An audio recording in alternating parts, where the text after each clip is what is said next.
Good morning, everyone. Welcome to Competition Guru, number one coaching institute for all teaching examinations, online and offline coaching.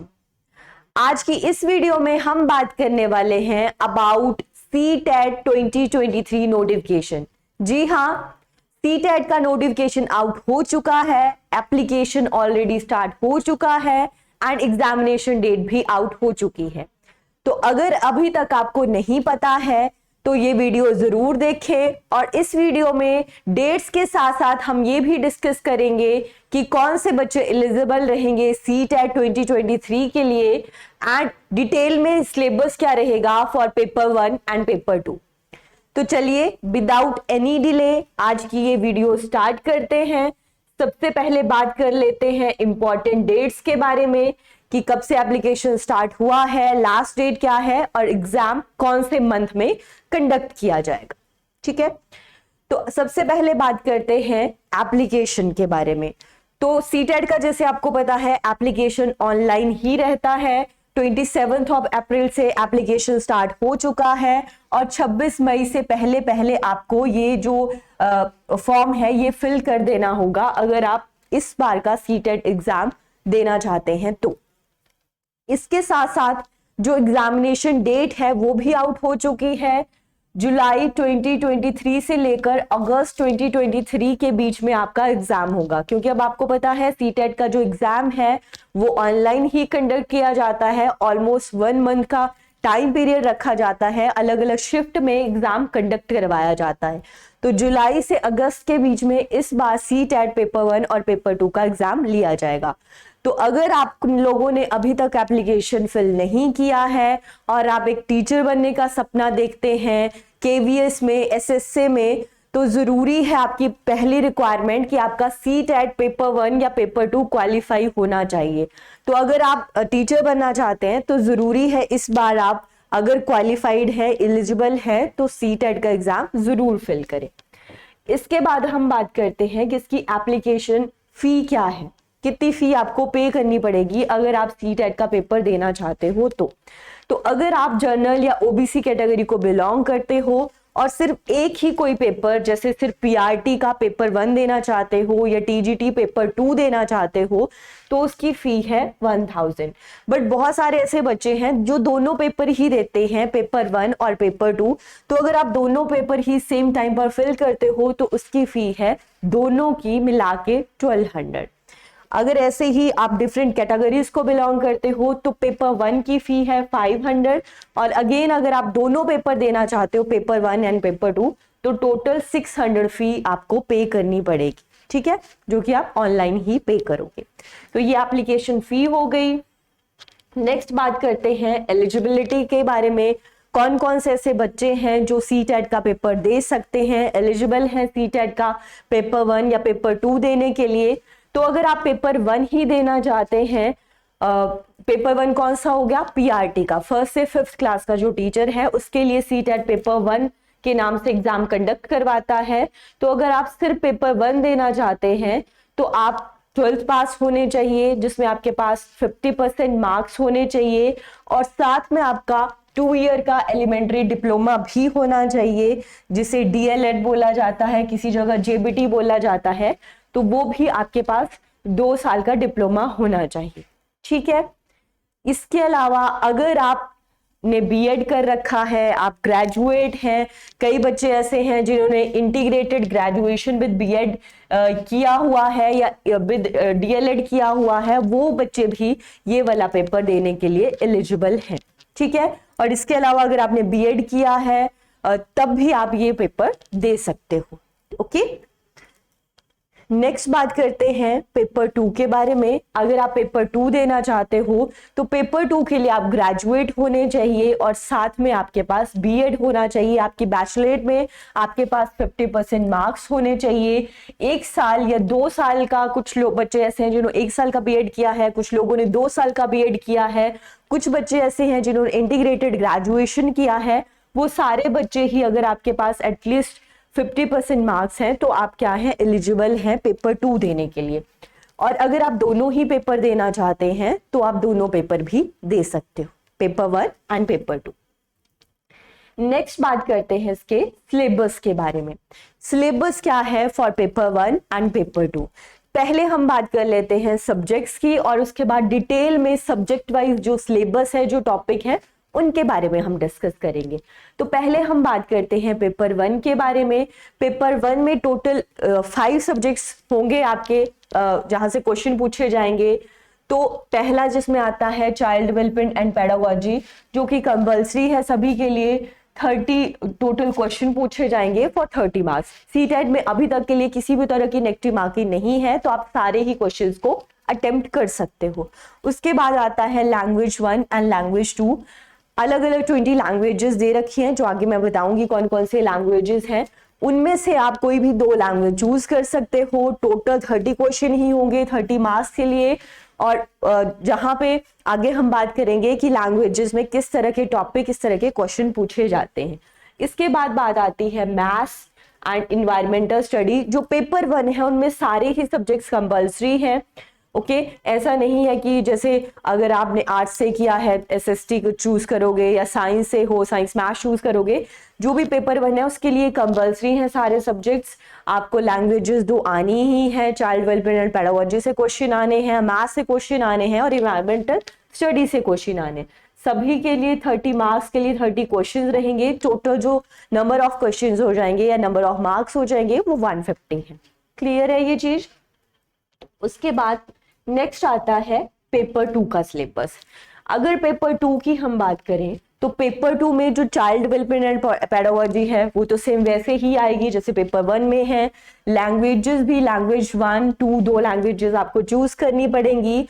इसके अलावा जिनके पास science stream से हैं, जो बच्चे जिन्होंने 12th ग्रेजुएशन साइंस स्ट्रीम से कर रखा है, वो क्या करेंगे, उनके लिए मैथ्स और साइंस से क्वेश्चन पूछे जाते हैं। ठीक है, चाहे आप मेडिकल स्टूडेंट हो या नॉन मेडिकल स्टूडेंट हो, आपसे मैथ्स या साइंस से क्वेश्चन पूछे जाएंगे। और टोटल को नंबर ऑफ क्वेश्चन 60 रहेंगे, 30 मैथ्स में से एंड 30 साइंस में से। उसके बाद आता है सोशल साइंस।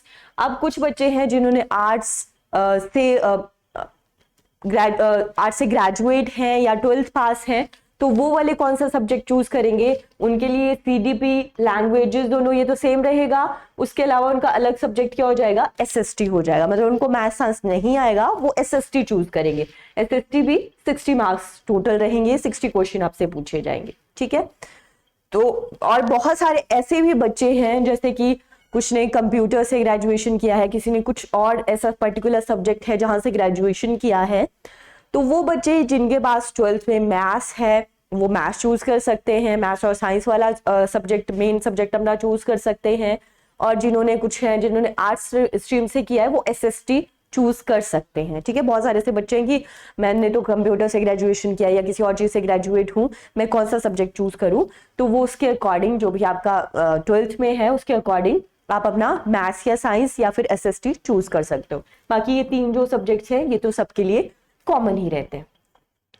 ठीक है, उसके बाद नेक्स्ट हम बात कर लेते हैं लैंग्वेजेस की। अब हम ये जो लैंग्वेज 1 और लैंग्वेज 2 के बारे में बात कर रहे हैं, तो ये टोटल 20 लैंग्वेजेस दे रखी हैं आपके सामने। इन 20 लैंग्वेजेस में से कोई भी 2 लैंग्वेज आप चूज कर सकते हो। ठीक है, बट सेम लैंग्वेज नहीं कर सकते चूज। जैसे अगर लैंग्वेज 1 आपने इंग्लिश चूज कर ली तो लैंग्वेज 2 कोई और आपको चूज करनी पड़ेगी, जैसे कि हिंदी, असमी, बंगाली, कोई भी लैंग्वेज जो आपको आती है वो आप चूज कर सकते हो।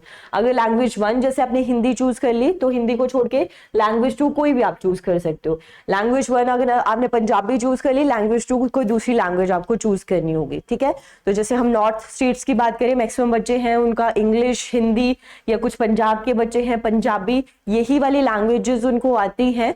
तो कोई भी ऐसे बच्चे कोई भी 2 लैंग्वेज चूज कर सकते हैं। लैंग्वेज 1 में आपको बेसिकली वो लैंग्वेज चूज करनी होती है जिसमें थोड़ी अच्छी कमांड है, थोड़ा अच्छे तरीके से आती है as comparison to other language. इसका रीजन क्या है ये आगे मैं आपको डिटेल सिलेबस में बताऊंगी। अब हम बात कर लेते हैं अच्छे से सिलेबस के बारे में। बहुत सारे ऐसे बच्चे हैं जो सिलेबस को लेके कंफ्यूज रहते हैं कि किस तरह का सिलेबस पूछा जाता है, कौन सा टॉपिक में से क्वेश्चन पूछे जाते हैं। तो अगर हम सीटेट की बात करें, सीटेट अपना सिलेबस क्लियरली मेंशन करता है। जैसे कि अगर सीटेट का नोटिफिकेशन बुलेटिन आप डाउनलोड करोगे तो वहाँ डिटेल में ये सारा का सारा आपको सिलेबस मिल जाएगा। आपको जो टॉपिक दिए हैं वही टॉपिक आपको पढ़ने हैं, क्योंकि क्वेश्चन वहीं से पूछे जाते हैं, आउट ऑफ द सिलेबस कोई भी क्वेश्चन नहीं पूछा जाता है। तो आपको ऐसा नहीं कि एक्स्ट्रा में कुछ भी पढ़ते रहना है, जो आपके पास दे रखा है वही आपको पढ़ना है, ठीक है। जैसे सबसे पहले अगर हम बात करें पेपर 1 के बारे में, तो पेपर 1 में पहला हमारा सब्जेक्ट है चाइल्ड डेवलपमेंट एंड पेडागोजी, जिसके आपके सामने सारे के सारे टॉपिक दे रखे हैं। जिसमें पहला टॉपिक है concept of development and it's relationship with learning. Development क्या होता है, उसका रिलेशन क्या है लर्निंग के बारे में, अलग अलग टाइप क्या है डेवलपमेंट के, स्टेजेस क्या है, ये सारे आप कुछ क्वेश्चन यहाँ पे पूछे जाते हैं। उसके बाद आता है principle of development of children. अब जो डेवलपमेंट है वो अलग अलग प्रिंसिपल्स पे काम करता है, वो भी आपको पता होना चाहिए। कुल मिला के मतलब बात करें ये एक ही टॉपिक में आ जाता है। उसके बाद है influence of heredity and environment, ये भी डेवलपमेंट में ही आ जाता है टॉपिक कि ये जो हेरिडिटी और एनवायरनमेंट है ये किस तरह से बच्चे की डेवलपमेंट को, बच्चे के विकास को प्रभावित करते हैं, ठीक है। तो ये टोटली एक ही टॉपिक हो जाता है। उसके बाद नेक्स्ट बात आती है सोशलाइजेशन प्रोसेस की। उसके बाद नेक्स्ट टॉपिक आता है सोशलाइजेशन। सोशलाइजेशन क्या है, इसके अलग अलग टाइप क्या है, डेफिनेशन से क्वेश्चन पूछ लिया जाता है, अलग अलग सिस्टम से क्वेश्चन पूछ लिया जाता है। नेक्स्ट टॉपिक आता है जीन पियाजे की कॉग्निटिव डेवलपमेंट थ्योरी, और इसी में कोहलबर्ग की वाइगोस्की की भी कॉग्निटिव डेवलपमेंट थ्योरी है। ये दोनों कॉग्निटिव डेवलपमेंट से क्वेश्चन पूछा जाता है, और कोहलबर्ग की मोरल डेवलपमेंट थ्योरी से क्वेश्चन पूछा जाता है। अगर स्पेशली हम सीटेट की बात करते हैं तो सीटेट में पियाजे, कोहलबर्ग और वाइगोस्की, इन तीनों की थ्योरीज को बहुत इंपॉर्टेंट माना जाता है और काफी ज्यादा क्वेश्चन यहाँ से पूछे जाते हैं। तो अगर आप सीटेट का एग्जाम देना चाहते हैं और कोई भी टॉपिक पढ़ के नहीं जाते हैं, सिर्फ ये टॉपिक भी पढ़ के चले जाते हैं, तो काफी ज्यादा क्वेश्चन को आप सॉल्व कर सकते हो सीटीपी में से। नेक्स्ट आता है concept of child centred and progressive education. अब क्योंकि मेनली आज की डेट में जो एजुकेशन है उसमें हम बात करते हैं कि हमारी जो एजुकेशन है वो चाइल्ड सेंटर्ड होनी चाहिए। तो ये चाइल्ड सेंटर्ड एजुकेशन क्या है, प्रोग्रेसिव एजुकेशन किसे कहा जाता है, यहाँ से एक पेडागोजिकल फॉर्म में क्वेश्चन पूछा जाता है आपसे, ठीक है। कोई थिंकर ने क्या बोला, इस तरह के क्वेश्चन नहीं पूछे जाते, एक पेडागोजिकल फॉर्म में क्वेश्चन पूछा जाता है। नेक्स्ट आता है critical perspective of the construct of intelligence. Intelligence में से क्वेश्चन पूछा जाता है, जहां से आईक्यू फॉर्मूला से क्वेश्चन हो सकता है, या फिर मल्टीपल डायमेंशनल थ्योरी से क्वेश्चन हो सकता है, जो कि हार्वर्ड गार्डनर ने दी है। स्पेशली यहाँ से इंटेलिजेंस की एक थ्योरी है जहां से क्वेश्चन पूछा जाता है। वैसे तो इंटेलिजेंस बहुत वास्ट टॉपिक है, बहुत अलग अलग इंटेलिजेंस थ्योरीज से यहाँ से क्वेश्चन आता है, बट सीटेट की अगर बात करें, सीटेट में सिर्फ गार्डनर की एक थ्योरी पढ़नी है आपने, और इसके अलावा इंटेलिजेंस होता क्या है, आईक्यू फॉर्मूला क्या है, एंड टर्मर ने आईक्यू क्लासिफिकेशन क्या दे रखी है, वो आपको पढ़ना होता है। नेक्स्ट आता है लैंग्वेज एंड थॉट। लैंग्वेज क्या है, कैसे ये थॉट से रिलेटेड है, यहाँ से भी एक नंबर का क्वेश्चन जरूर पूछा जाता है। नेक्स्ट जेंडर क्या है, जैसे हमारे सोसाइटी में जेंडर को लेके अलग अलग कॉन्सेप्शंस हैं, अलग अलग स्टीरियोटाइप हो सकते हैं, डिस्क्रिमिनेशन है, यहाँ से भी क्वेश्चन पूछा जाता है। नेक्स्ट आता है इंडिविजुअल डिफरेंसेस क्या होते हैं, कैसे एक बच्चा दूसरे से अलग है, एबिलिटीज के अकॉर्डिंग, इंटरेस्ट के अकॉर्डिंग अलग अलग चीजें हैं कि कैसे हम एक दूसरे से अलग हैं, व्यक्तिगत विभिन्नताएं कैसे हैं हमारे अंदर, वहां से क्वेश्चन है। नेक्स्ट आता है what is assessment and evaluation. Assessment क्या है, इवैल्यूएशन क्या है, कब हम ये सारी चीजें करते हैं, यहाँ से भी क्वेश्चन पूछ लिया जाता है, ठीक है। उसके बाद ये तो बात हो गई पेपर 1 की, सीडीपी की, चाइल्ड डेवलपमेंट एंड पेडागोजी की, 30 नंबर का क्वेश्चन जहां से आना है आपको। नेक्स्ट आता है लैंग्वेजेस, लैंग्वेज 1 और लैंग्वेज 2। पहले हम बात करते हैं लैंग्वेज 1 के बारे में। तो लैंग्वेज 1 में रीडिंग अनसीन पैसेज आना है, 2 पैसेज आते हैं लैंग्वेज 1 में, जिनमें से एक प्रोज या ड्रामा बेस्ड होता है और दूसरा पोइम बेस्ड एक कॉम्प्रिहेंशन या अनसीन पैसेज पूछा जाता है, ठीक है। तो लैंग्वेज 1 इसलिए बोला जाता है कि जिसमें थोड़ी भी अच्छी आपकी कमांड हो, वो वाली लैंग्वेज 1 चूज करनी चाहिए आपको, क्योंकि यहाँ पे एक पोइम बेस्ड पैसेज से भी क्वेश्चन पूछा जाता है। तो पोइम्स एक ऐसा टॉपिक है या ऐसा पैसेज है जहाँ पे समटाइम डायरेक्टली आपको कॉम्प्रिहेंशन में से क्वेश्चन नहीं पूछा जाता है, आपको उसका अर्थ को, उसके मीनिंग को समझना होता है, पोइट क्या कहने जा रहा है उसके अकॉर्डिंग आपको आंसर करना होता है। तो अगर आपको वो पोइट्री किसी लैंग्वेज की अच्छे से नहीं आती है, लैंग्वेज में अच्छी कमांड नहीं है, तो आप उसका आंसर अच्छे से नहीं कर सकते। इसीलिए लैंग्वेज 1 वो चूज करो हमेशा जो आपको अच्छे से आती हो as comparison to other language. Clear है ये चीज? बाकी तो दूसरा एक सिंपल जो भी कॉम्प्रिहेंशन है उससे क्वेश्चन आता है। 2 कॉम्प्रिहेंशन आने हैं, मतलब पैसेज आने हैं 2, ठीक है, जिसमें से एक स्टेंच आएगा और एक सिंपली कॉम्प्रिहेंशन आता है। नेक्स्ट आता है, अब जो भी जितने भी सब्जेक्ट हैं सीटेट में, उन सारे सब्जेक्ट्स के पेडागोजी से भी क्वेश्चन पूछे जाते हैं। मतलब 15 मार्क्स का आपका ये हो गया, आपका जो भी 2 पैसे से क्वेश्चन आने हैं। उसके बाद जो 15 मार्क्स हैं वो आपको पेडागोजिकल क्वेश्चंस के फॉर्म में पूछे जाएंगे।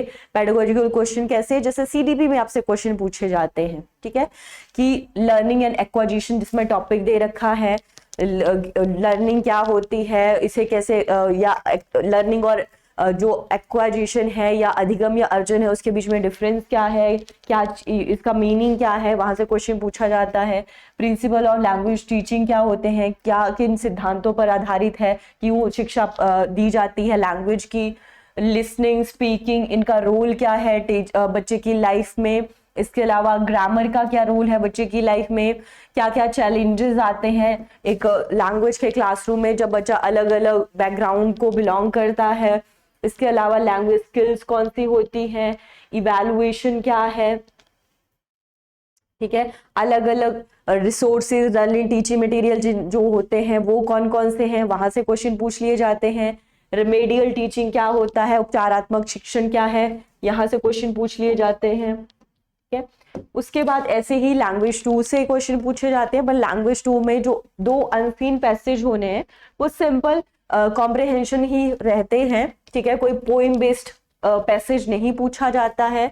और इसके अलावा अगर हम बात करें पेडागोजी की, तो पेडागोजी के भी सेम वही टॉपिक हैं जो लैंग्वेज 1 में है। लर्निंग एक्विजिशन क्या है, प्रिंसिपल क्या है, इसका ग्रामर का रोल क्या है, सेम वैसे ही क्वेश्चन पूछे जाते हैं, ठीक है। अगर लैंग्वेज 1 जैसे आपने इंग्लिश चूज किया है तो लैंग्वेज 2 में वो ही सारे क्वेश्चन हिंदी में आपसे पूछे जाते हैं, ठीक है। लैंग्वेज 2 थोड़ा इजी रहती है, क्वेश्चन मतलब थोड़े इजी पूछे जाते हैं एज कंपेरिजन टू लैंग्वेज 1 से, ठीक है, क्योंकि ये माना जाता है कि लैंग्वेज 1 जो आपने चूज की होगी उस पे आपकी कमांड होगी, वो आपकी फर्स्ट लैंग्वेज या प्राइमरी लैंग्वेज होगी, इसलिए उसे थोड़ा सा टफ पूछा जाता है। और लैंग्वेज 2 थोड़ी सी इजी पूछी जाती है, बाकी टॉपिक सेम वही है जो लैंग्वेज 1 में रहते हैं, ठीक है। उसके बाद पेपर 1 में थर्ड आता है मैथ्स। मैथ्स से क्वेश्चन पूछे जाते हैं, टोटल 30 क्वेश्चन पूछे जाते हैं, जिसमें से 15 क्वेश्चन जो है आपके वो प्रॉपर आपका जो मैथ्स के टॉपिक हैं, जैसे कि ज्योमेट्री हो गया, shapes and spatial understanding, solids, numbers, addition and subtraction, multiplication, division, measurement क्या है, वेट क्या है, what is time, volume, data handling, pattern, money, यहाँ से क्वेश्चन पूछे जाते हैं आपसे। तो बहुत ही ज्यादा नॉर्मल टॉपिक है, इजी टॉपिक है, अगर थोड़ा अच्छे से पढ़ते हो तो आराम से आप यहाँ पे भी अच्छा स्कोर कर सकते हो। उसके बाद आता है पेडागोजी। अब मैथ्स की भी पेडागोजी से क्वेश्चन पूछे जाते हैं, टोटल 15 क्वेश्चन पूछे जाते हैं फॉर 15 मार्क्स। और इसमें भी क्लियरली सीटेट ने मेंशन कर रखा है कि पेडागोजी के कौन से टॉपिक में से क्वेश्चन पूछे जाएंगे, जैसे नेचर क्या है मैथ्स का, जितने भी सब्जेक्ट्स है, चाहे मैथ्स है, साइंस है, एसएसटी है, वहां पे यहाँ से तो जरूर क्वेश्चन पूछा जाता है कि व्हाट इज नेचर, सब जो भी सब्जेक्ट है उसका नेचर क्या है, ठीक है, उसकी डेफिनेशन क्या है, प्रिंसिपल क्या है। इसके अलावा मैथ्स का क्या प्लेस है करिकुलम में, मैथ्स की लैंग्वेज क्या होती है, कम्युनिटी मैथमेटिक्स क्या है, इवैल्यूएशन कैसे करोगे मैथ्स का, पढ़ाते समय कौन कौन सी प्रॉब्लम फेस करते हैं आप। इसके बाद एरर एनालिसिस से क्वेश्चन पूछे जाते हैं, and diagnostic and remedial teaching से भी क्वेश्चन पूछे जाते हैं, जो बाकी भी सब्जेक्ट्स में सेम ही रहने वाला है। नेक्स्ट सब्जेक्ट आता है एनवायरमेंटल स्टडीज। एनवायरमेंटल स्टडीज में भी 15 क्वेश्चन आपको 6 थीम दे रखी हैं, वहां से पूछे जाएंगे, जिनमें थीम कौन कौन सी है, family and friends, relationship, work and play, plants, food, shelter, water, travel and things we can make and do. तो टोटल थीम्स हैं, फैमिली एंड फ्रेंड एक थीम हो गई, प्लांट एक theme, food next, shelter, water, travel and things we make and do, ठीक है। ये total 6 themes हैं। ये जो आगे वाली थीम्स आती हैं, relationship, work and play, plant, animal, ये फैमिली एंड फ्रेंड्स के अंडर ही थीम है। तो टोटल जो मेन थीम्स होती हैं वो सिर्फ 6 थीम्स होती हैं जहां से क्वेश्चन पूछे जाते हैं। इसके अलावा जो 15 क्वेश्चन हैं वो अगेन ईवीएस की पेडागोजी से पूछे जाते हैं। किसका नेचर क्या है, कौन से टीचिंग एड्स का आप यूज करोगे, कौन से प्रिंसिपल्स पे ये काम करती है, अलग अलग इसकी डेफिनेशंस क्या है, इंटीग्रेशन का क्या मतलब है, कैसे डायग्नोस करोगे आप, रेमेडियल टीचिंग कैसे करोगे, इवैल्यूएशन कैसे करोगे ईवीएस का, यहाँ से भी क्वेश्चन पूछे जाते हैं। ओके, तो ये तो हमारे सब्जेक्ट्स टोटल हो गए पेपर 1 के लिए। अब हम नेक्स्ट बात करते हैं पेपर 2। पेपर 2 कौन सा है, फॉर एलिमेंट्री स्टेज। तो इसके भी पहला जो आपका सब्जेक्ट आता है चाइल्ड डेवलपमेंट एंड पेडागोजी, वहां से क्वेश्चन पूछे जाते हैं, जिसमें जो हमने पेपर 1 के लिए किया वही सारे टॉपिक पेपर 2 के लिए भी हैं। डेवलपमेंट क्या है, उसका प्रिंसिपल, इन्फ्लुएंस, सोशलाइजेशन, ये वाले सारे टॉपिक सेम हैं। इसके अलावा और कौन से टॉपिक आ जाते हैं आपके, इंक्लूजन हो गया, किस तरह से अलग अलग बैकग्राउंड से बच्चा आता है, कैसे आप उनके साथ डील करोगे, टैलेंटेड चिल्ड्रन कौन से होते हैं, नेक्स्ट बच्चा कैसे सोचता है, थिंक कैसे करता है। नेक्स्ट आ जाता है what is teaching and learning, child as a problem solver, alternative concept किसे कहा जाता है, कॉग्निशन एंड इमोशन का क्या रिलेशनशिप है, मोटिवेशन एंड लर्निंग क्या होता है, और कौन कौन से ऐसे फैक्टर्स हैं जो कंट्रीब्यूट करते हैं बच्चे की लर्निंग के लिए, पर्सनल एंड एनवायरमेंटल कौन से होते हैं। ये सारी चीजें हम जो हमारा डेवलपमेंट है वहीं पे हम डिस्कस कर लेते हैं, ठीक है। फिर उसके बाद सेम वैसे ही लैंग्वेज 1 एंड लैंग्वेज 2 सेम जैसे कि पेपर 1 के लिए पूछा जाता है वैसे ही पेपर 2 के लिए होगा। सेम ही चीज है ये, लैंग्वेज 2 में भी सेम ही है, पेपर 1 पेपर 2 के सारा जो सिलेबस है वो सेम है। अलग जो हो जाता है सिलेबस वो यहाँ पे हो जाएगा जो भी आपका मेन सब्जेक्ट होगा। जैसे अगर आप साइंस बैकग्राउंड से हो तो आपका CDP 2 लैंग्वेजेस के अलावा नेक्स्ट जो 2 सब्जेक्ट्स होंगे मैथ्स और साइंस होंगे। मैथ्स में यहाँ पे अब ऐसा नहीं है कि जो सेम मैथ्स आप पेपर 1 के लिए करते हो सेम वही होगा, वो होगा, उससे अलावा कुछ एक्स्ट्रा भी पूछा जाता है बिकॉज ये लेवल सेकेंड लेवल है, हाई लेवल है, एलिमेंट्री क्लास को पढ़ाना है। तो यहाँ पे नंबर सिस्टम दे रखा है आपको, एल्जेब्रा से क्वेश्चन पूछे जाते हैं, जियोमेट्री से क्वेश्चन पूछे जाते हैं, जहाँ पे 2D और 3D दोनों से ही क्वेश्चन पूछे जाते हैं आपसे, ठीक है। तो ये थोड़ी अलग चीजें हो जाती हैं। बाकी जो पेडागोजी की बात है वो सेम वैसे ही है जैसे कि हमने पेपर 1 के लिए बात की। नेक्स्ट फिर साइंस आता है, साइंस के लिए भी प्रॉपर यहाँ पे आपको सिलेबस मेंशन कर रखा है। फूड से क्वेश्चन पूछा जाता है, उसके अलग अलग सोर्सेज क्या हैं, कंपोनेंट्स क्या हैं, मटेरियल से क्वेश्चन पूछा जाता है, the world of the living, जहाँ पे हम रहते हैं उसके हमारे आसपास से रिलेटेड जैसे लिविंग जो है उनके बारे में क्वेश्चन पूछा जाता है, जैसे रेस्पिरेशन हो सकता है, डाइजेस्टिव सिस्टम हो सकता है, moving things, people and ideas. यहाँ पे आपकी जो भी जैसे जियोग्राफी है, आपका अर्थ है, अलग अलग प्लैनेट्स हैं, वहां से क्वेश्चन पूछ सकते हैं। एंड हाउ थिंग्स वर्क, चीजें कैसे काम करती हैं, जैसे कि मैग्नेटिज्म क्या हो गया, इलेक्ट्रिसिटी क्या हो गया, यहाँ से। बट बहुत ऐसा डीप क्वेश्चन, हाई लेवल के क्वेश्चन नहीं पूछे जाते। 8th लेवल का बच्चा जैसी चीजें करता है उस तरीके के क्वेश्चन यहाँ पे पूछे जाते हैं, ठीक है। जैसे इलेक्ट्रिक करंट हो गया, सर्किट्स हो गया, मैग्नेट्स हो गए, नेचुरल फिनोमिना कौन से होते हैं, नेचुरल रिसोर्सेज क्या होते हैं, जैसे कि अर्थक्वेक आता है, बाढ़ आती है, सारे नेचुरल फिनोमिना है। नेचुरल रिसोर्सेज की अगर हम बात करें जैसे कि कहाँ से हम फूड गेन करते हैं, एनर्जी कहाँ से मिलती है, इस तरह के क्वेश्चन यहाँ पे पूछे जाते हैं, ओके। और इसके अलावा अगर हम बात करें कि जो आपका साइंस है वहां पे भी पेडागोजी से क्वेश्चन पूछे जाते हैं, बट साइंस और मैथ्स की जो पेडागोजी है वहां पे 10-10 मार्क्स के क्वेश्चन पूछे जाते हैं आपसे, ठीक है। जो कंटेंट बेस्ड है वो साइंस के भी 20 क्वेश्चन होंगे, मैथ्स के भी 20 क्वेश्चन होंगे, पेडागोजी के सिर्फ 10-10 क्वेश्चन पूछे जाएंगे साइंस और मैथ्स में, ठीक है। पेपर 2 के लिए, पेपर 1 का जो मैथ्स है आपका वहां पे 15 ही क्वेश्चन पूछे जाएंगे पेडागोजी के, 15 ही कंटेंट बेस्ड होंगे, और ईवीएस के भी 15 आपके कंटेंट बेस्ड एंड 15 आपके पेडागोजिकल फॉर्म में होते हैं। तो इसमें भी दे रखा है, जैसे हमने मैथ्स के बारे में पढ़ा था वैसे साइंस का नेचर एंड स्ट्रक्चर पूछ लेते हैं, जिसको पढ़ाने का एम और ऑब्जेक्टिव क्या है, अलग अलग अप्रोचेस कौन कौन सी हम यूज कर सकते हैं, अलग अलग टीचिंग मेथड कौन से हम यूज कर सकते हैं, अलग अलग मटेरियल्स कौन से यूज कर सकते हैं, इसका इवैल्यूएशन, साइंस जब आप पढ़ाते हो उसका इवैल्यूएशन कैसे आप कर सकते हो, मूल्यांकन कैसे कर सकते हो, वहां से भी क्वेश्चन पूछे जाते हैं। अब नेक्स्ट बात आती है जिनका सब्जेक्ट है जो आर्ट्स बैकग्राउंड को से बिलोंग करते हैं वो अपना जो मेन सब्जेक्ट है वो सोशल साइंस चूज करेंगे। टोटल 60 क्वेश्चन पूछे जाते हैं, जहाँ पे कंटेंट बेस्ड जो क्वेश्चन आपके 40 क्वेश्चन रहते हैं और 20 आपके कौन से रहेंगे, पेडागोजिकल क्वेश्चन रहेंगे। तो पहले हम कंटेंट की बात करें तो हिस्ट्री से क्वेश्चन पूछे जाते हैं एसएसटी में कि कब कैसे चीजें कहाँ पे हुई, जो अर्लियर सोसाइटी थी हमारी वो कौन सी थी, उसके बाद फार्मर्स हर्डर्स के बारे में, पहली सिटी कौन सी थी, अर्ली स्टेट्स कौन से थे, नए नए आइडियाज कैसे डेवलप हुए, एम्पायर के बारे में क्वेश्चन पूछ लेते हैं, लैंड्स के बारे में, पॉलिटिकल डेवलपमेंट के बारे में, कल्चर और साइंस के बारे में, किंग्स और उनके किंगडम के बारे में, दिल्ली के अलग अलग सुल्तान थे उनके बारे में, आर्किटेक्चर किस तरह का था उस टाइम पे वहां से क्वेश्चन पूछ लेते हैं, अलग अलग एम्पायर कैसे बने वहां से क्वेश्चन पूछ लेते हैं, अलग अलग सोशल चेंजेस कैसे कैसे हुए वहां से क्वेश्चन पूछ लेते हैं, रीजनल कल्चर्स कौन कौन से थे यहाँ से क्वेश्चन पूछ लिए जाते हैं। नेक्स्ट जो कंपनी अलग अलग कंपनी पावर आई, ब्रिटिश राज था वहां से क्वेश्चन, रूरल एरिया कैसा था, जो ये कॉलोनियलिज्म था वहां से क्वेश्चन पूछ लेते हैं। उसके बाद रिवोल्ट से विमेन के बारे में क्वेश्चन पूछ लेते हैं कि उस टाइम के हमारी विमेन की हालत कैसी थी, कास्ट सिस्टम से क्वेश्चन पूछ लेते हैं, नेशनल मूवमेंट हुए वहां से क्वेश्चन पूछ लेते हैं, और इंडिपेंडेंस के बाद का इंडिया ये भी क्वेश्चन रहता है। तो एसएसटी का काफी वास्ट सिलेबस है। नेक्स्ट आता है जियोग्राफी।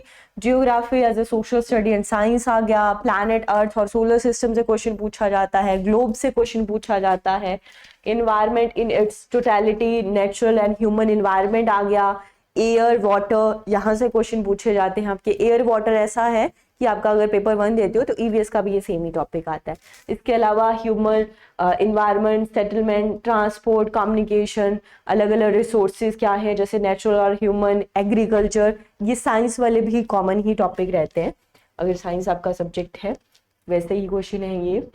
और इसके अलावा हिस्ट्री जियोग्राफी के साथ सोशल एंड पॉलिटिकल लाइफ से भी क्वेश्चन पूछे जाते हैं, जैसे what is diversity, what is government, local government किसे कहेंगे, डेमोक्रेसी, स्टेट गवर्नमेंट हो गया, मीडिया से क्वेश्चन पूछ लेते हैं, हमारा जो कॉन्स्टिट्यूशन है वहां से क्वेश्चन पूछ लेते हैं, पार्लियामेंट से क्वेश्चन पूछ लेते हैं, सोशल जस्टिस से क्वेश्चन पूछ लिए जाते हैं। तो ये आपका टोटल एसएसटी का सिलेबस है, जो कि थोड़ा वास्ट लगता है हमें एज कंपेरिजन टू अगर हम साइंस और मैथ्स की बात करें, बट ऐसा नहीं है। ये भी आपसे बहुत ऐसा डीपली नहीं पूछा जाएगा, देखने के लिए बहुत ही ज्यादा टॉपिक लग रहे हैं, बट है इसमें बेसिक बेसिक चीजें पूछी जाएंगी, ऐसा नहीं कि आप बहुत आईएएस लेवल का आपको एसएसटी पढ़ना है। नेक्स्ट आता है पेडागोजिकल इशू। यहाँ भी पेडागोजी के क्वेश्चन पूछे जाएंगे, टोटल 20 क्वेश्चन, जैसे मैथ्स और साइंस के मिला के 20 क्वेश्चन पेडागोजी के पूछे जाते हैं, सेम वैसे ही एसएसटी में भी टोटल 20 क्वेश्चन पूछे जाएंगे। इसमें भी जैसे मैंने बोला हर एक सब्जेक्ट को पढ़ाने का नेचर क्या है, उसका कॉन्सेप्ट क्या है, ऑब्जेक्टिव क्या है, वहां से क्वेश्चन पूछे जाते हैं। अलग अलग एक्टिविटीज क्या है, क्रिटिकल थिंकिंग कैसे डेवलप करनी है, बच्चा कैसे इंक्वायर करे या एम्पिरिकल एविडेंस किस तरह प्रोवाइड करना है, एक पेडागोजिकल फॉर्म में, मतलब एक सिचुएशन दे दी जाती है आपके सामने और क्वेश्चन पुट ऑन किए जाते हैं। एसएसटी पढ़ाते टाइम प्रॉब्लम्स क्या आती हैं, इसके अलग अलग सोर्सेज क्या है, प्रोजेक्ट वर्क क्या है और इसका इवैल्यूएशन कैसे करना है, यहाँ से भी क्वेश्चन पूछे जाते हैं। तो चाहे आपका एसएसटी है, मैथ्स है, साइंस है, ईवीएस है, इनमें सब में एक चीज कॉमन ही रहने वाली है पेडागोजी में, हर एक सब्जेक्ट का नेचर क्या होता है, उसको पढ़ाने का ऑब्जेक्टिव क्या है, कौन से टीचिंग एड्स का, कौन से टीचिंग मेथड्स का आप यूज करोगे, इवैल्यूएशन कैसे करोगे उस सब्जेक्ट की, ये सारे कॉमन टॉपिक ही रहते हैं। बस आपने उस सब्जेक्ट का ध्यान रखना है और उसके अकॉर्डिंग आपका आंसर होना चाहिए, जो कि सारी चीजें आपको करवाई जाती हैं। ऐसा नहीं है कि यहाँ पे कुछ दे रखा है वो आपको टोटली खुद ही करना है, ये सारी चीजें आपको करवाई जाती, ठीक है। तो अगर आप सीटेट का चाहे पेपर 1 है या पेपर 2 है, इस बार आपका एम है कि आपको क्वालिफाई करना ही है, और अगर आप एलिजिबल हैं तो जल्दी से जो भी आपका एप्लीकेशन फॉर्म है उसको फिल कर दे। जस्ट आपको ऑफिशियल वेबसाइट पे जाना है सीटेट की, और वहीं से आप घर बैठे ही ऑनलाइन अप्लाई कर सकते हो, ठीक है। और अगर आप चाहते हो कि आपको बहुत सारे डाउट्स हैं, आपको नहीं आइडिया कि किस तरह से प्रिपरेशन करनी है, मैं क्या करूं, तो उसका सॉल्यूशन भी हमारे पास है। कंपटीशन गुरु अपकमिंग मंडे से नया बैच स्टार्ट करने वाला है for CTET paper 1 and paper 2। तो अगर आप एडमिशन लेना चाहते हैं तो आप हमें कॉल कर सकते हैं। नंबर आपकी स्क्रीन के सामने है 8284867867। इस नंबर पर आप हमें कॉल कर सकते हैं या फिर डायरेक्टली आप विजिट भी कर सकते हैं। हमारा coaching centre Chandigarh 34A sector में है, SCO 112 एंड 113। यहाँ पर आकर भी आप विजिट कर सकते हो। या फिर बहुत सारे ऐसे बच्चे हैं कि हमें इंस्टीट्यूट में जाकर नहीं पढ़ना है, हमें घर बैठकर ही ऑनलाइन तैयारी करनी है। तो अगर आपको ऑनलाइन प्रिपरेशन करनी है तो आप तब भी आप हमें कॉल कर सकते हैं इस नंबर पर, या फिर वीडियो पर कमेंट करके भी आप अपना कांटेक्ट छोड़ सकते हैं, जिससे कि हम आपको कांटेक्ट कर सकें, या जो भी आपकी क्वायरी है वो आप हमें बता सकते हैं कमेंट करके। और मतलब जो हमारी क्लासेस हैं वो ऑनलाइन और ऑफलाइन दोनों मोड्स में प्रोवाइड की जाती हैं। ऐसा बिल्कुल नहीं है कि ऑनलाइन बहुत उतने अच्छे से तैयारी नहीं हो पाती जितनी ऑफलाइन हो पाती है। दोनों ही जगह, चाहे आप ऑनलाइन एडमिशन लेते हो या ऑफलाइन एडमिशन लेते हो, सेम टीचर्स ही आपको पढ़ाते हैं। सेम जैसे अभी मैं आपको पढ़ा रही हूँ उसी तरीके से आपको एक लाइव ऑनलाइन क्लास में पढ़ाया जाएगा, जहाँ पे आप हमसे बात भी कर सकते हो, कांटेक्ट कर सकते हो, ठीक है। और इसके अलावा क्लासेस के साथ साथ आपको स्टडी मटेरियल भी प्रोवाइड किया जाता है। अगर आप डाउटफुल है कि कहाँ से मेरे को बुक्स भी चाहिए, तो मैं दिखा देती हूँ। इस तरीके की अलग अलग बुक्स आपको प्रोवाइड की जाती हैं। अगर आप ऑनलाइन कोचिंग लेते हो तब भी ये सारी बुक्स आपको कुरियर कर दी जाती हैं, जिससे कि आप घर बैठकर ही पढ़ सको, ठीक है। तो स्टडी मटेरियल भी आपको प्रोवाइड किया जाएगा, क्लासेस आपको प्रोवाइड की जाएंगी, और साथ में आपको रिकॉर्डेड लेक्चर भी प्रोवाइड किए जाते हैं। जितना भी ये सारा सिलेबस है वो एक रिकॉर्डेड वीडियोस की फॉर्म में भी आपको प्रोवाइड कर दिया जाता है। हमारी कंपटीशन गुरु की अपनी ऐप है, वहाँ पे ये सारा मटेरियल अवेलेबल रहता है। और इसके साथ साथ आपको मॉक टेस्ट भी प्रोवाइड किए जाते हैं। हमारी ऐप पे आपको मॉक टेस्ट भी मिल जाएंगे, जहाँ पे प्रीवियस ईयर क्वेश्चंस भी मिल जाते हैं और न्यू मेड मॉक टेस्ट भी मिल जाते हैं, जिससे कि आप अपनी प्रेपरेशन अच्छे ढंग से कर सको, खुद को सेल्फ एवेलुएट कर सको। तो अगर अभी भी आपका कोई डाउट है कि किस तरह से मुझे प्रेपरेशन करनी है, तो जस्ट हमें इस नंबर पर कांटेक्ट करें, ओके, और leave a comment. That's all for today. Thank you for watching.